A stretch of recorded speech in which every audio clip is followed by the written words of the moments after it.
Ibrahima di ngola filter mo bang fo. Di ngola filter mo ba ka wanya ne gaja.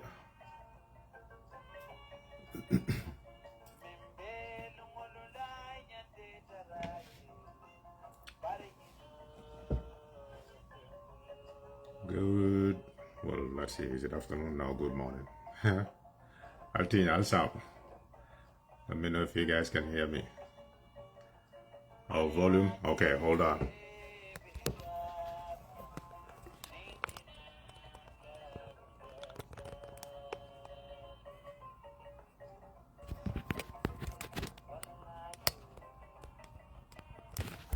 Let me know if you guys can hear me. I might have to switch off and come back on.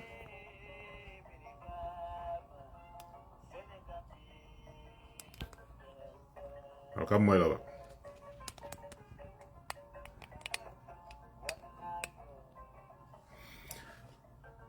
Somebody said volume. Let me know if you guys can hear me good.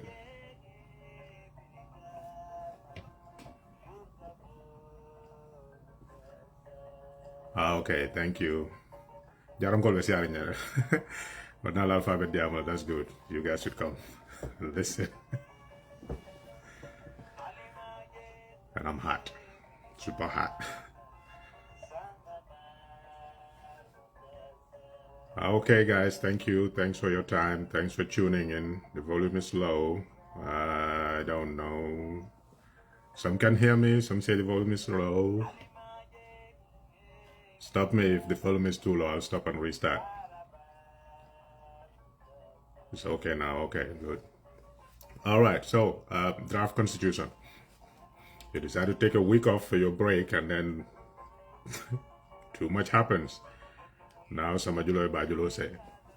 So that's what we're going to start with. And that's going to be our focus until we see what the final outcome is. Nothing will occupy our time more than that, because this is something that is going to affect not just us, but it's going to affect generations to come.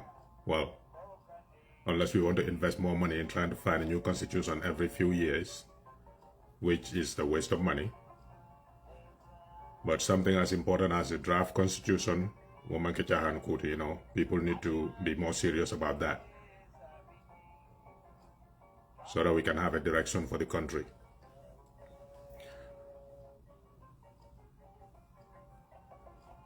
Definitely, we will be having that discussion in the local languages.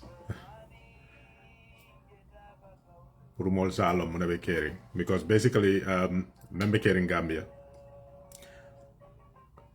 Koditinya so wala ndikarala folo bao nyuma sakunda molbe molye lo wala ko to la ko bem koditinya yo ko do nuku kunna me yalon ko mola na fati je kunkele na fa ko ya do wala mala kunna ya ye dabon je so wo ma fansun ko den so wala ndikara bar ko me yalon ko is as important as bankola constitution o me yalon ko nyina bankola maral kangot ni ko bankola maral kan wala banko dingol sonta nyina la ko nyi mutanolti kuwol nyanta tamalaten ajo ko nalo kafo kono dro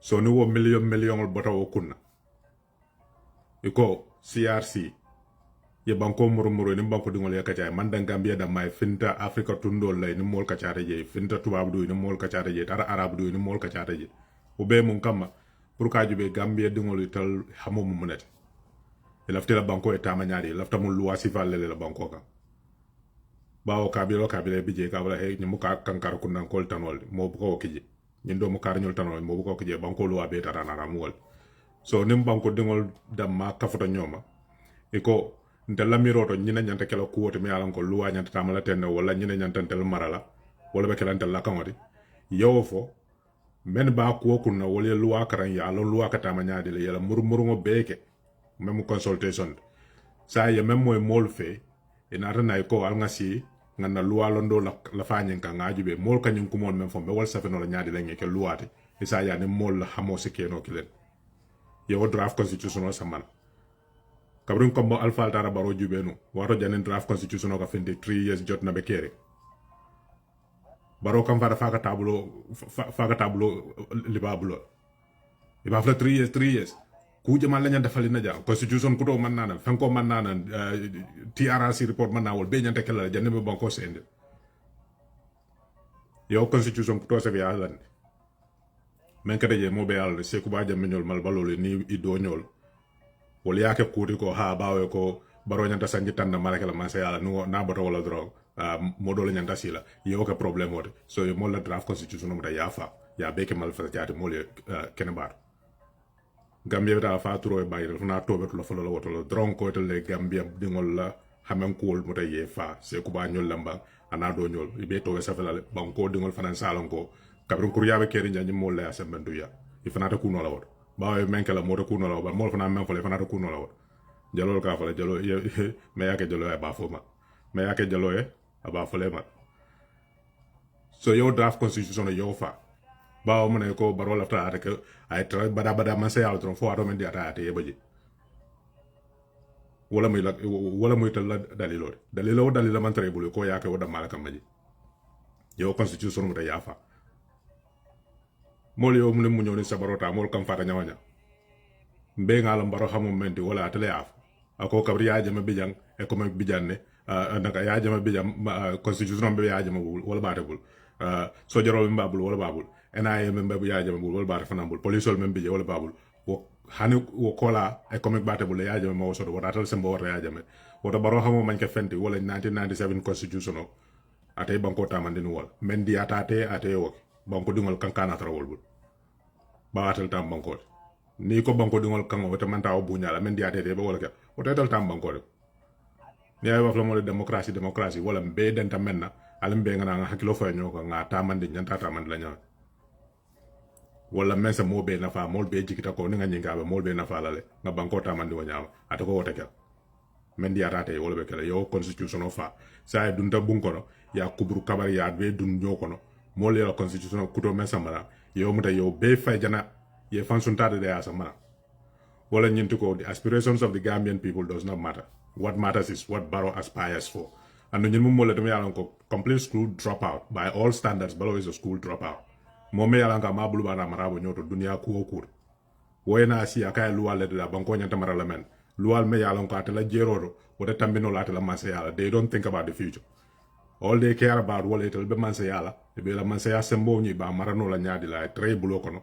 Fo janita bu wala jelu ngomen. Wo kola membe jeta la haji tawor. Banko mol ñanta si la ñamen kayro kono tanku kono mobe bu ñaso mobe horomo sodo mobe tar balu ku ñimal hanatare mantra fanga ma yala bari balu ñaa ñiña banko luwal ko wol sifa le sementu ya ital bu ko mira jedum bena benta man sa ni ajen ka fo baro because kabra be draft constitution okal anim mo la man consult anala minister le mala cabinet an wala site yakaja wo cabinet mo bije barole appoint every single one barole be appoint yamna wala mëna fa la baro me ya nga man diatulo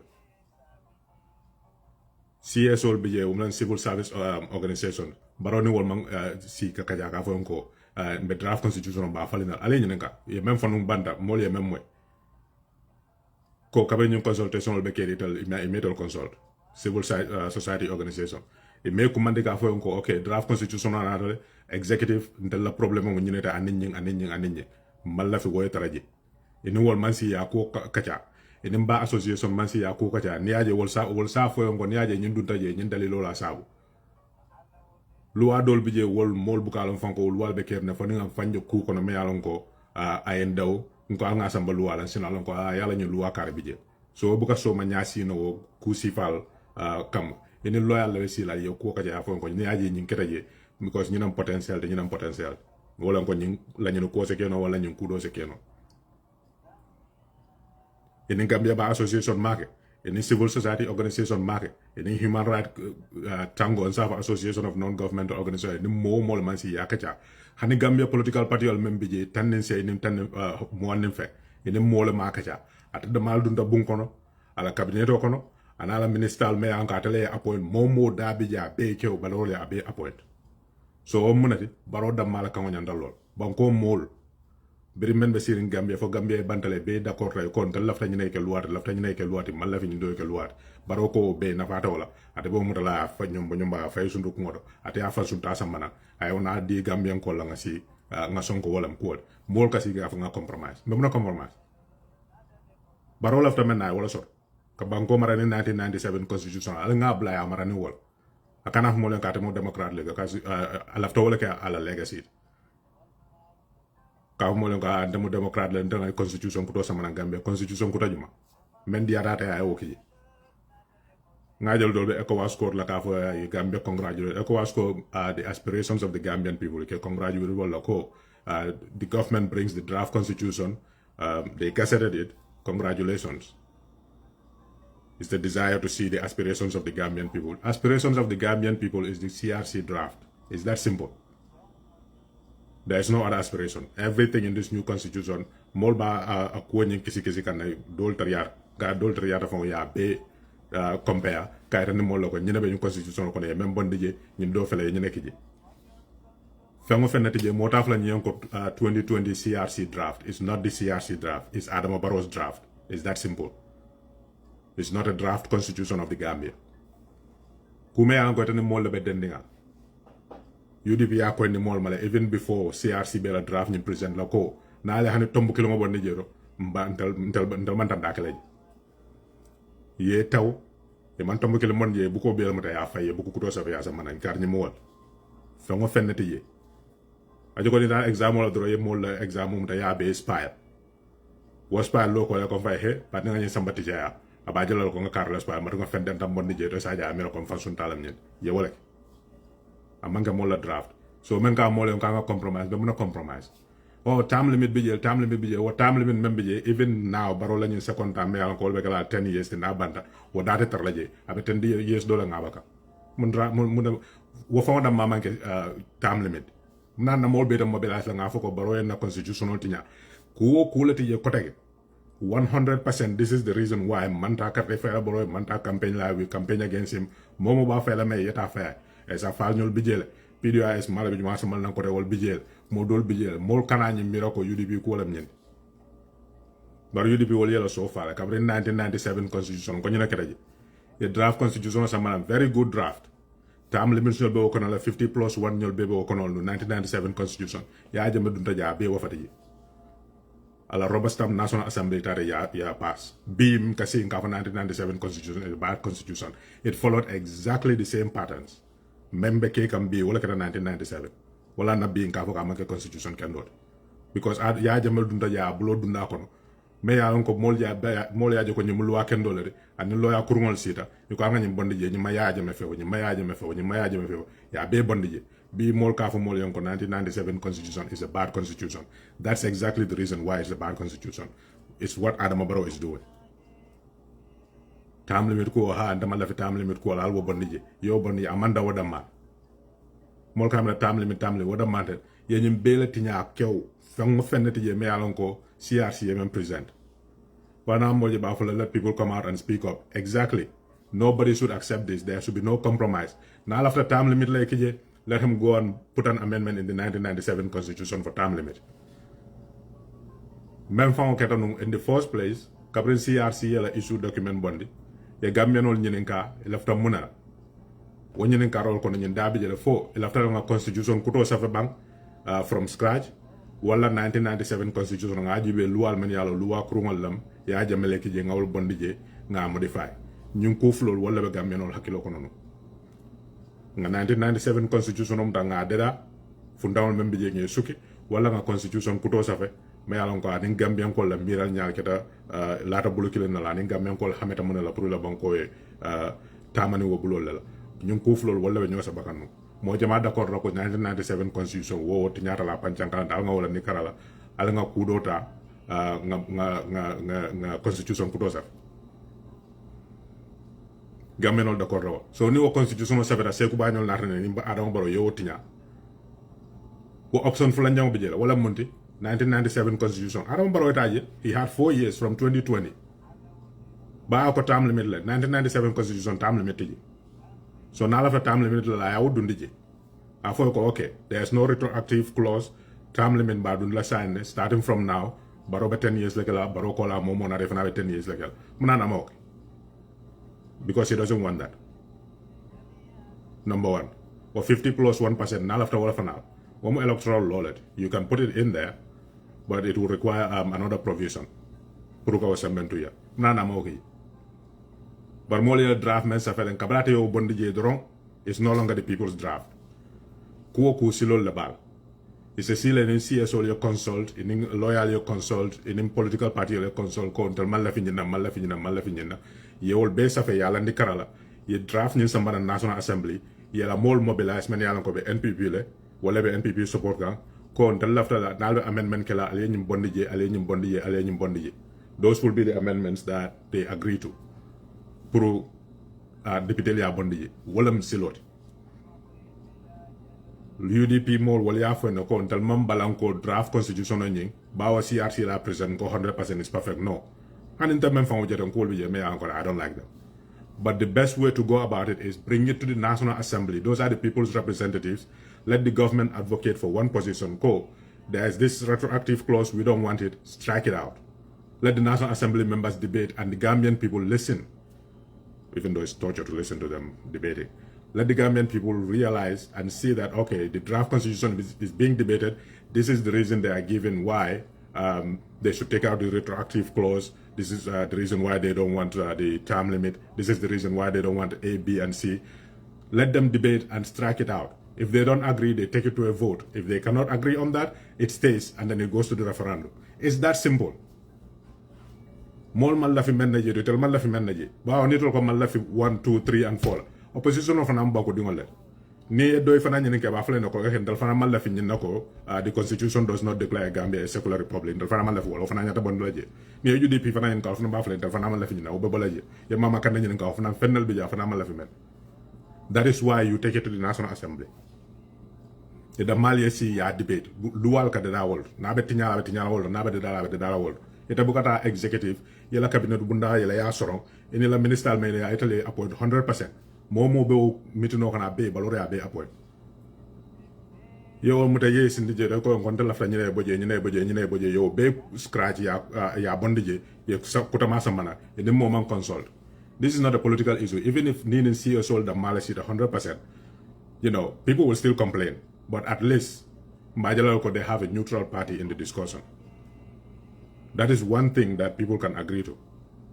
We will complain still, but CSOs are supposed to be neutral. If they were in there, they will be looking for the interests of the Gambian people, regardless of which political party. But no CSO, no bar association, no political party stakeholders. Nobody, just cabinet. 100% appointed by Adam Barrow. They come up with a new draft constitution, rejecting the people's draft. They come on and go, we want a new constitution. That's not a new constitution. That's just empowering Barrow. It's that simple. A complete school dropout imposing his will on the Gambian people, and we are being told, oh, negotiate with him. 5 years down the line, we realize it's a bad constitution, just like 1997 was bad, because Yajame went in there and removed all relevant clauses that will serve the interests of the Gambian people, and put something in there that will only serve his interests. Gambian leaders, traditionally, they don't see beyond their leadership.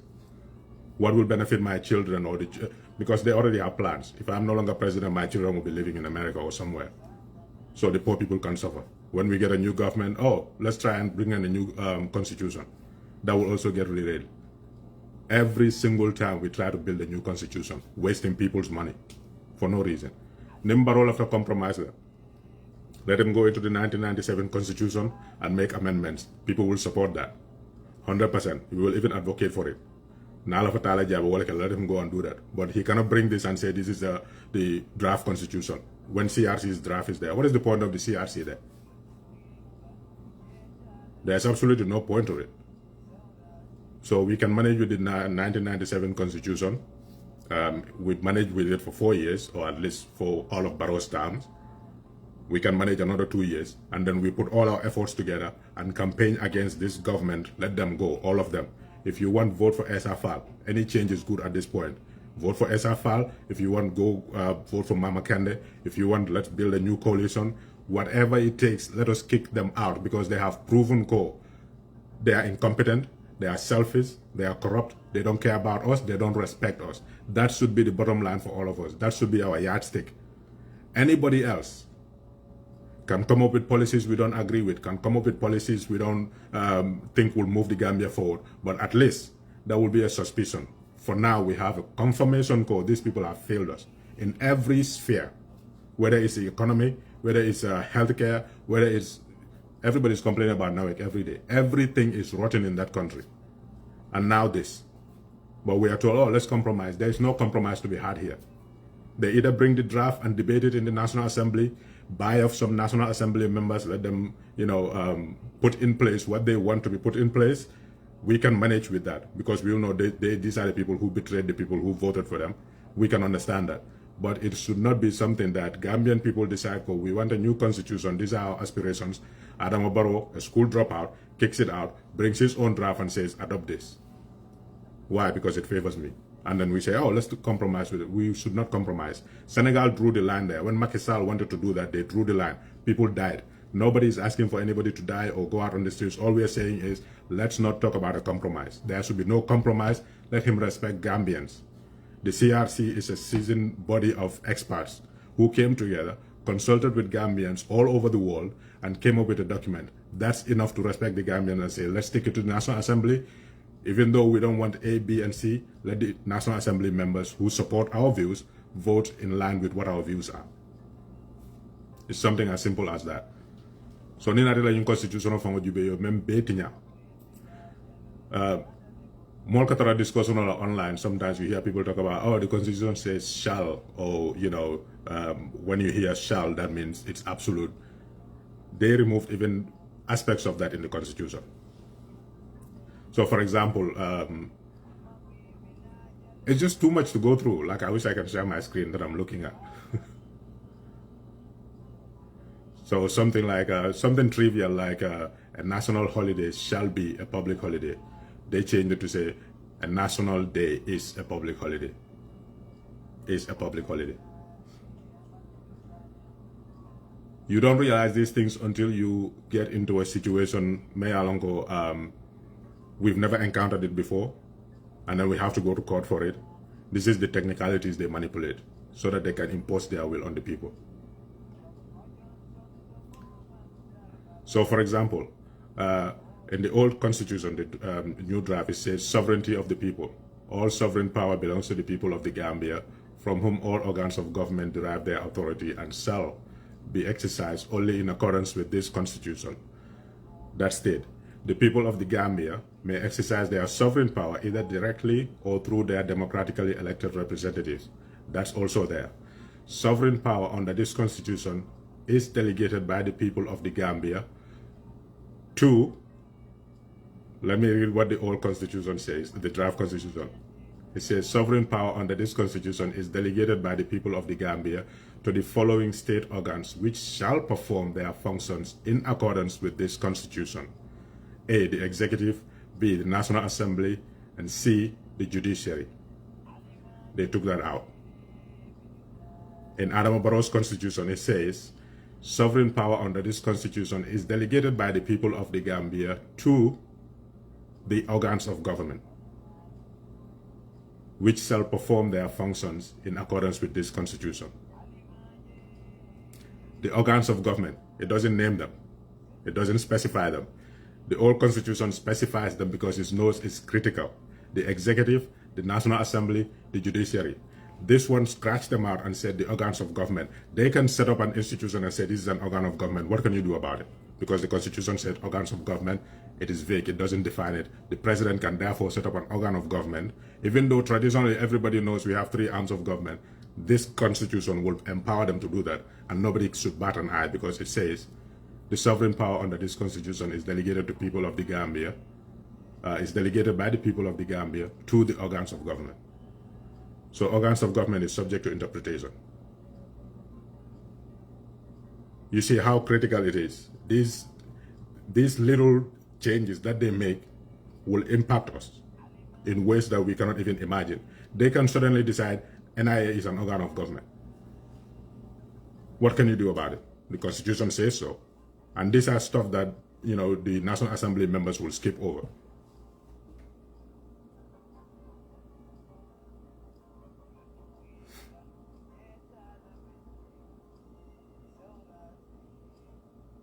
What else is in there?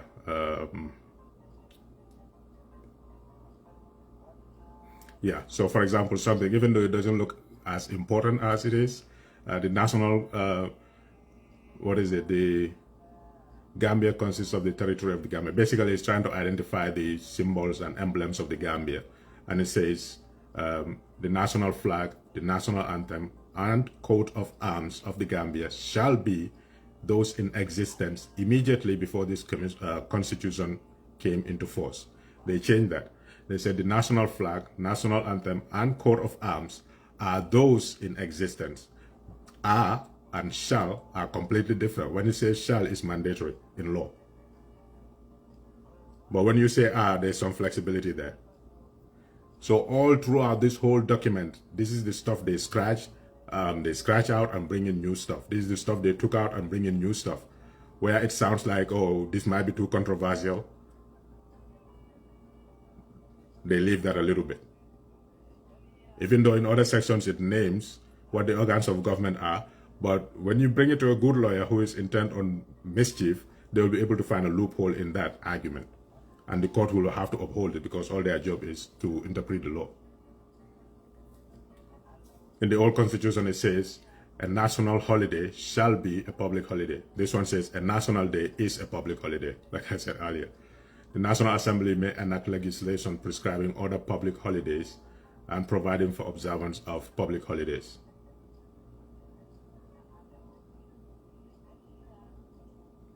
And one of the most contentious ones, may alanko wala nimmobe maralola mol hameta daji ko ke nyaadile amman kutol be kala munati yow be bondi je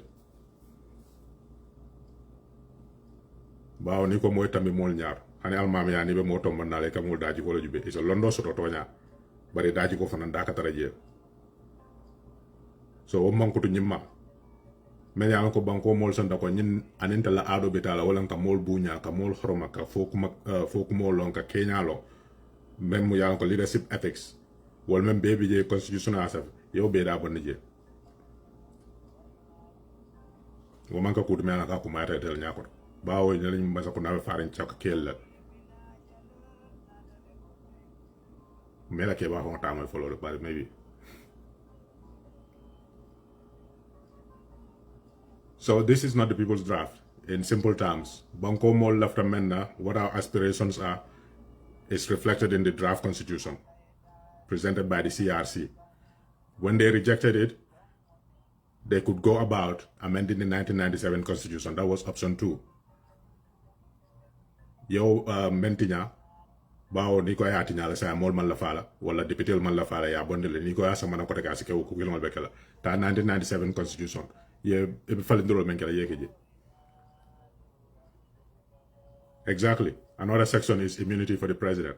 Wala ni president yo kuke me anko kukuru ngolam na be man se ala bawo ni ko president sambala kiti yo ani wo kusi wala se ka banko man mol man tora ba talam president wonte anyanta ku jamal lekel bara boring ko laje ni e kisi kisro ke aje ko ya kulle ke mena kan loi man ta tinyaro lam ba prosecute la ni ko tekela fere ajo ko la bi ni ko ya jame ñun même bekata Gambia kari atelier kar ñu jongulale même atelier ki ko ay karifa nin kara bi ni loi ya bulo la ka loi fon ta bulo la ka baru bawo me ba fla ay immunity la so men ya ka ta to ya la te men bulala men ya lan ko na ko ya ke ye bangul fon be fala be wala mutale ye kule ka barata ye kudo kala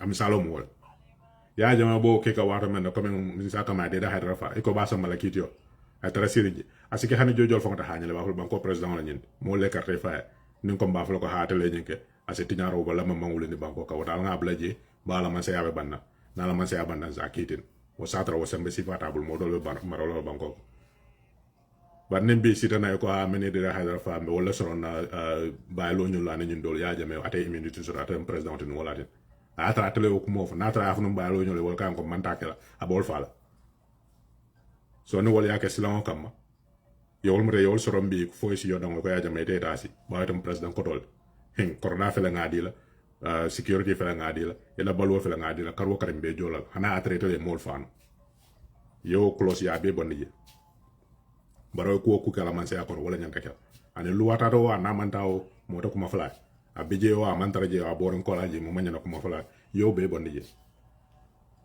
wala ko luwa man nyana la late ka te banko kan atela fisara banko dingol bet mo be tara luwa tara dumala ate tara sir luwa santo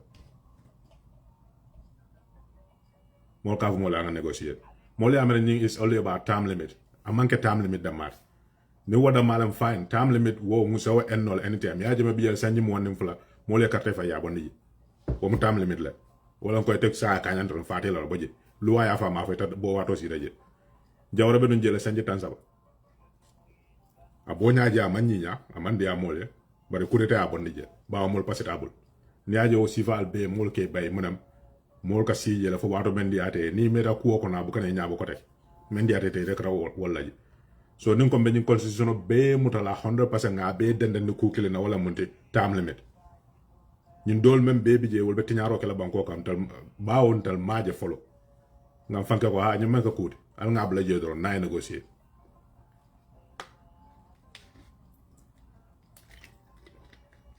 hani aje la prosecution wala ko dol me yalan ko TRRC ya recommend wala nsafo kabrin TRRC be kering wala even yaje la economic assets and stuff ko dol be je nyaaje loi ko leata pour ka bulo la ka mo ga me loi me seata nyin kusi fa laate so be nyimbe double double la ñoko na jar ni ara sinin so mete le tiñaro men ko bu bulo wono me sa fo ha ba loi ko mo be yalan ko même kuriyata mo tilimbal yata mo tiñaro ko al nga loi la ndaka ndo ko ha ba loi ko ngo san na mol baraka jala ka ko ha ba o ko ne loi la loi ka be data o manka ko ku kendo la loi ko woni nyando manka ku kendo to yalam nani mol la adol manta ni mol la mira nyal manta ni mol la dino manta ita fo ko loi kendo bara loi la ala o mese akam may sa ko al ngatu ji so nga ñu civil pass ntal buka focus no 100% on the details we just pick out one or two things wala ngo time limit science sula wala mol kam ma sa yalla sula time limit la kabrin senegal ya ka nga fa nyama ma fa moy findi ta faade wala moy findi ta ku doge bari combat ki sa na ta kala ja ngo time limit yela time limit kala bantale boje mo doy nana donc din ken lol ko ma wala nya senegal be ma fay jomay fay dol ya fay Macky Sall la moyen bari be d'accord lañu na la ko ha baawo ko luwala ak ma setal la jamano la wo president nata nin falu mo kala kala la jamano so ni wo falu ko ta darta ro ko min dama be falu soto nana ta soto so ñimbe mo hadu moldi wa hadu mo ko bay ba nental ko be focus la wala ka 100% ha time limit nyanta sonna la time limit nyanta sonna la 50 plus wala nyanta sonna wala no wonta molte council no wonta molte council ñin dol mem bebi je nga ñakas wala UDP ya fo mol yenn sayam ilafta wala kala ni aje be ñu manaro bel ya na UDP ya fo na han tombu kilo na ya bo jendal dari so be ñu sambal nan ten ni be me yanko tiñaro le ni arje ke sa ha UDP la arje bitu mol be ni wala be wul ko wulta UDP so la wulta UDP wala yatinya UDP la lon kaw mo ku kelinet ise bay la policy to ye banko be to ye dabo kong ye modo kong membe UDP or be bar UDP kabra lo tanim bitem to nyalam political decision will be men ke me anko they are not correct or political decision me anko we can disagree with them but UDP are fundamental wala long conformment what a rule of law banko law kawataman every challenge against the constitution or against the state me anko ya samba Supreme Court UDP dabiji na man tambanya ta dabiji wala monte ñu manke ku kendo banko law ma nyana tama harni Adam Barrow lañu suñu roma akete the same thing another constitutional issue like even TRRC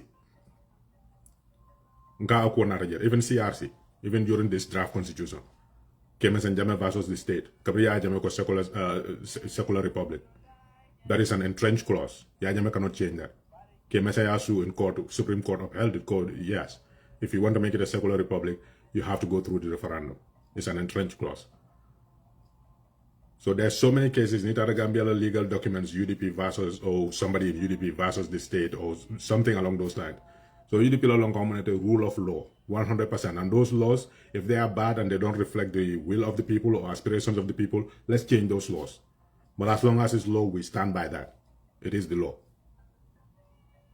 We can have moral arguments about A, B, or C. But UDP, at the very least, if you believe UDP has no policies, one policy that stood the test of time from 1996 to now is the implementation of the rule of law. There will be no compromise on that. Ni luwa la for luwa etam. Ola na hana UDP supporter, we get frustrated. Mobe aram ko ni UDP tata court in Yajambe's court system is a kangaroo court, but we'll still go. So because of that rule of law, Saratol labije, ni ko banko constitution kutola safe, aita National Assembly, ni mengu me falen naje, ay falen je ba o mole wol tombo. Yes, a mananje. So ya falen National Assembly, ni yela falen ko fo parer. Ina ko mole nga nyim falen kala ni nyin kara nga wala kiye alla luwa kuto fel Nelson dala referendum of la fe 1997 mole referendum ke jang bare constitutional meng draft ya jame ya blog la ko na betinya so men ka foko mole compromise al nyun dula mi imam tam limit da ma bondije or retroactive clause natre yo da mala fo bondije fo mo sa foko ka nga UDP manene bare mo da ma bondije but more baby focus on what I can tell la jernya mol is like tunnel vision. We put our eyes on that and that's it. Nothing else matters. So nyo janawa bolala nying fonim kudo na around boroyala manyado, but nothing is more of a priority than this. And we will challenge anybody for their reason why the Gambian people should adopt this constitution or should compromise with Adama Barrow. Because this is 2 million people's aspirations versus one person's greed. So if we are going to compromise, to what end? If we are going to compromise with Adama Barrow, what does the Gambia get in return? That should be the question. Whenever you compromise with people, it's a trade-in. You give, I take, I give, you take. So these discussions will go on. We'll scrutinize this document, chapter by chapter. If it takes us all these months until it is at the National Assembly, then that's what we have to do. This is a national document. You cannot have a country where you have laws that do not reflect the aspirations of the people, that only serve one person's interest, and everybody else is just plodding along and then complaining every single day because we allowed it to happen. There should be no compromise. If he wants his legacy, let him bring the 2020 draft constitution. Let them debate it at the National Assembly. If it passes, let it go to a referendum. Those who object to it can go on a campaign and tell people, don't vote for it. At the end of the day, when it's all said and done, and then the people adopt it, we know that's our constitution. It went through the right processes. But you cannot just kill people's draft constitution, go make up your own draft, and take out everything that is relevant to the Gambians, and then bring it back and say we want a new constitution now. And then people are, let's compromise with him. There should be no compromise. If he wants to compromise, let him go put a term limit in 1997 constitution and say this term limit will take effect after this current this current term. That's something that can be negotiated with the National Assembly, if that's what he wants. All he wants to do is serve as long as he ajame or longer than he ajame. Barrow has this Santo Kavanari. Wo mol me anko Santo Roke sindi bantabare kana mol kachandi kajel. Wo mari sifa wo hakil sifa laba. Ngamoto sifa sanya. Nga fenka fi. Ku sifa ro wala ba ko so ya jame sanyi mo nim flake je. Atala flata mi wala. Atara na rabe molde. Fango fenti je. This primitive way of thinking. So our leaders constantly from Yajam and Kajel, they test the waters, we give them. But Malika, give them an inch, they take a yard. Give them a yard, they take a mile. And it will never stop. Power never yields anything. If they go through with this, they're going to be demanding. Who is to say that the Anambra pass right now? Gambia Molson, there's time limit there, that in 5 years he's not going to propose to remove the time limit from the constitution after he got everything else he wants. It's a trait among African presidents. They do it all over. Senegal, one of the most stable democracies in Africa. Macky Sall attempted it. So there's no guarantee. If you say compromise, to what end?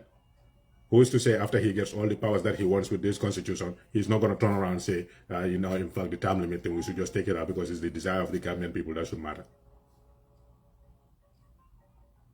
We don't seem to see beyond these political maneuverings, and nobody consumes news more than Gambians. Everywhere, tara Gambian or CNN, level tara tamala, MSNBC, BBC, wala tara nabunga. But with all that political exposure, we still get taken for a ride by village a school dropout. We need to be smarter than that.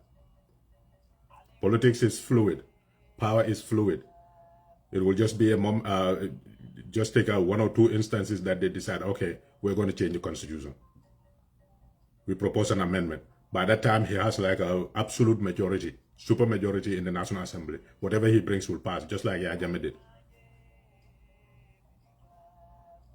So we need to be smarter than that. There should be no compromise. Bring back our draft or just, do whatever you want to do. It's that simple. We cannot compromise with that. So I don't know about anybody, but we'll stand up and, all we can do is talk. And hopefully convince one or two people in the National Assembly to see the truth of the matter. And they stick to their guns. People should have principles. Like Malcolm X said, you either stand for something or you fall for anything. And in this case, we will fall for Adam Barrow's BS. He will just say all these things that are nice things. Oh, I changed this part of the Constitution. They say term limit, term limit. Now I agree to term limit. Oh, he's not greedy. He wants to be, president. He's the first person to introduce term limit in the Constitution after he serves 20 years in power. Inconsequential 20 years. Because what is the Gambia getting? One of the most wanted people on the Gambia's most wanted list just made it into the country. Nobody even detected it. The Gambian security sector. Barrow has no desire, absolutely zero desire to do anything to make things better in that country. CRC killed draft. TRRC is collecting dust under his bed. Jana Commission, nobody is going to get punished for it. Yahya Jammeh's goods, let's share it among ourselves. Security sector reform, we're going to kick somebody out and say it's Salif Sajo's son. And that's the security sector reform. That's the extent of it. But at every turn we say, let's give him a pass. Let's give him a pass. Let's accept. Let's compromise. This maslaha we talk about, we think is in politics only. It's even among us citizens. There should be a consensus. We should be united on one thing. And if there's one thing that is not political, it is this draft constitution. As a document itself, the viewpoints, you can say there's political components to it, but as a document, this is the people's draft. Let it go through the right process. We should all agree on that.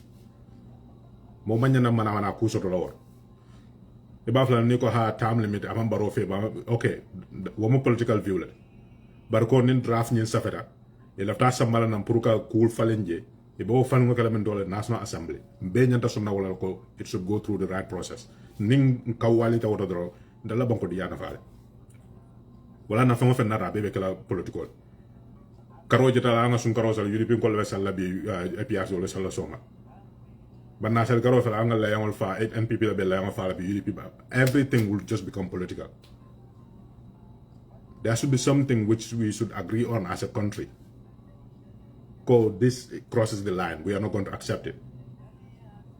We can do our politics. We can,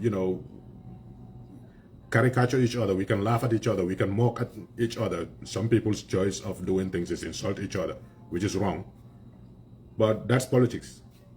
We should find common ground on certain things, and this is one of those things. This draft, we will not sacrifice the aspirations of 2 million people just to satisfy one person. That should be a principled stance for all of us. It doesn't matter what it costs us, we will not do it. If it means Adam Barrow is going to keep winning and stealing elections for the next 50 years, at least principally, we stood our ground. We will not accept that we will sacrifice the aspirations of 2 million people who were consulted all across the world. We will not sacrifice their aspirations without due process. And that due process is any amendments you propose, take it to the National Assembly. Like I said, every political party will have a proposal for an amendment. APRC is trying to hold on to the legacy of Yahya Jammeh. They will try everything they can to say, okay, we don't want this taken out, we don't want that taken out. UDP will have their proposal and say, we want term limits, we want this, we want that, and we don't want this other one taken out. They will have their aspirations. We want the Gambia to be a secular republic that should be in the constitution. We want this, we want that. All of them will have their objections to one aspect or the other of the constitution. That is fine. Let it be debated in the National Assembly.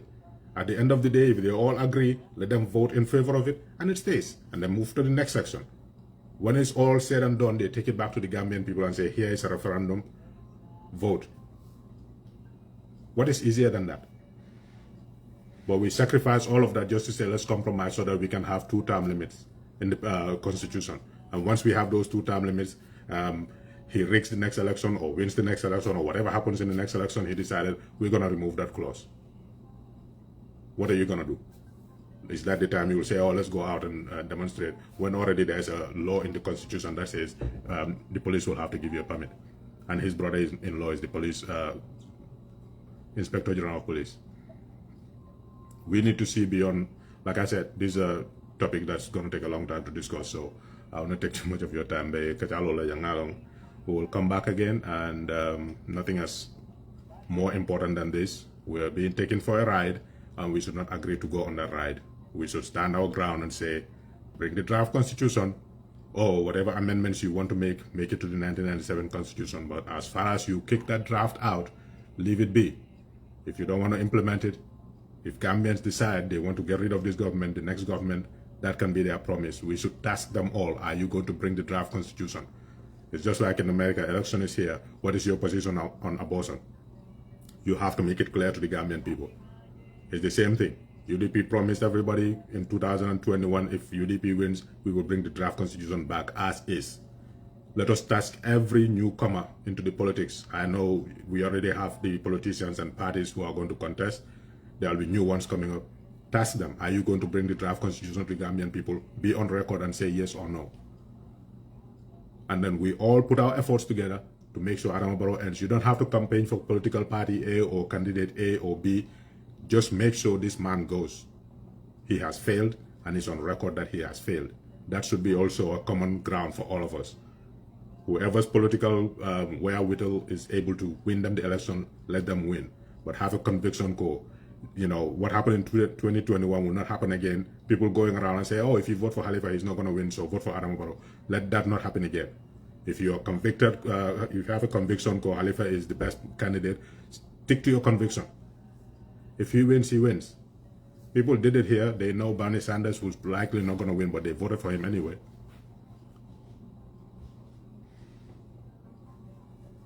Or they stuck to him and decided they're not going to vote when he was not on the ballot.